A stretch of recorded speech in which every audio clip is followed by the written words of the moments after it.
What is up, guys? My name is Nash and welcome back to another video. Same shirt but different video. So if you're watching the video that's before this one, yeah, you'd know that I was wearing the same shirt but different video. The two videos were filmed on the same day. I should probably stop explaining that. Alright, so today I'm going to be talking about two of the easiest jobs to get into if you don't have a finance degree. So these are going to be finance jobs if you are interested in finance but you don't have time to go to school. They do offer on-the-job training, so you don't have to really know anything prior to starting the job because you're going to get trained on it anyways. And now that I'm thinking about it, it's like every finance job that you have, even if you have a degree, you're going to be taught how to do certain things on how the company wants it.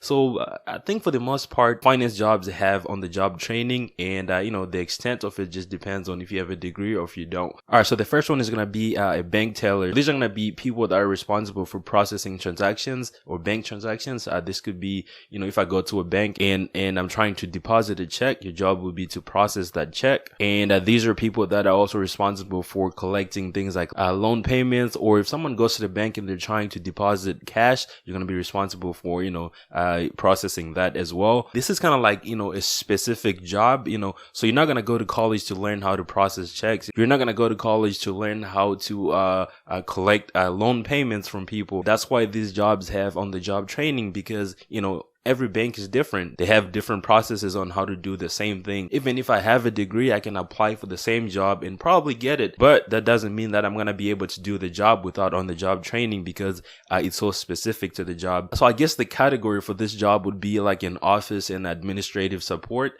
because you're essentially supporting the people that are kind of like the higher ups that are doing like the complicated stuff, even though you're doing most of the work. And for the education that you need for this is going to be a high school diploma or anything equivalent. And I've seen job applications that say you got to have a high school diploma, or you can have experience from another job. I feel like if you become a bank teller for one bank, it's going to be easier to get the same position at a different bank, because you kind of like have experience, even though the process might be different, but you do have an understanding of how everything works. And as for how much you're going to get paid, this is really hard to estimate, but after looking on several websites online, I found that the average is pretty much around $13 and $14, and that's going to be per hour. So this is because jobs like these, they don't usually hire full-time people. They usually do part-time to where you're getting paid on an hourly basis. I know where I stay in Texas, the average is $12 an hour for people that work as bank tellers. So how much you're going to get paid pretty much depends on your location. And like I said before, for training, it's basically going to be on the job training.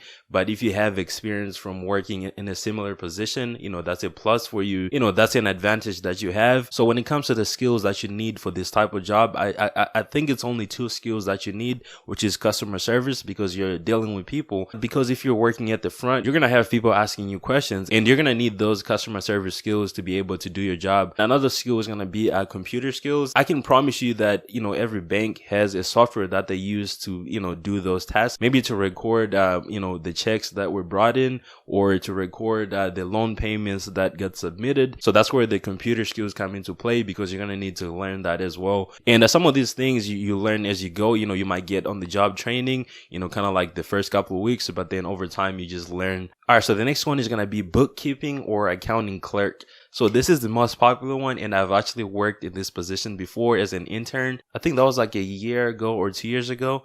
It's close to 2 years now. So if you don't want to work for a bank, I would definitely recommend becoming a bookkeeping clerk or an accounting clerk. Pretty much the same thing. All right, so some of the things they do is pretty much recording money that's coming in and going out. And you might have to create spreadsheets to explain to, how everything is working.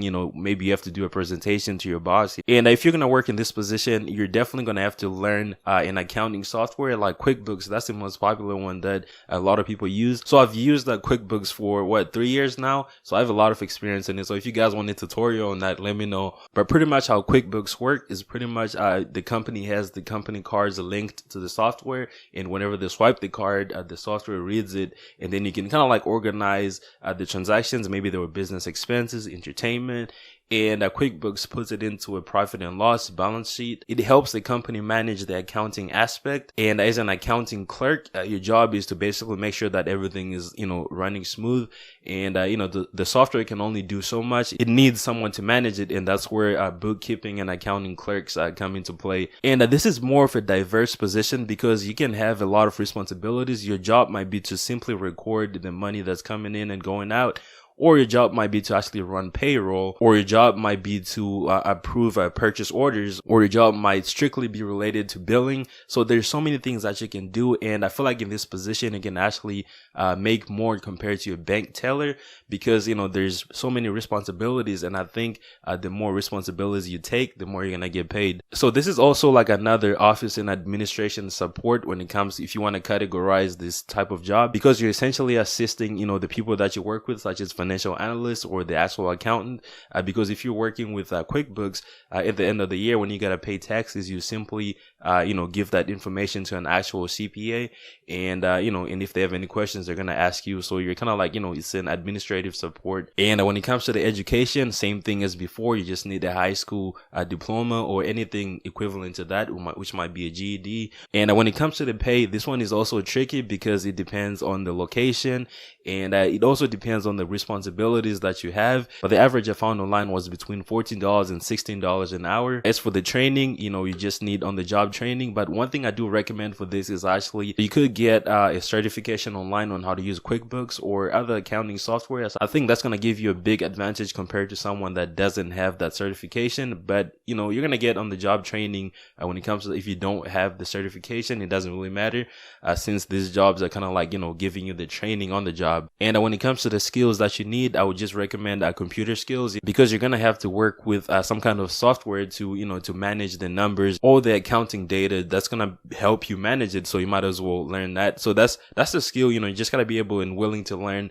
about these softwares. But that is pretty much it for this video. Thank you so much, guys, for watching. Let me know in the comment section below if you know other positions or something similar to that.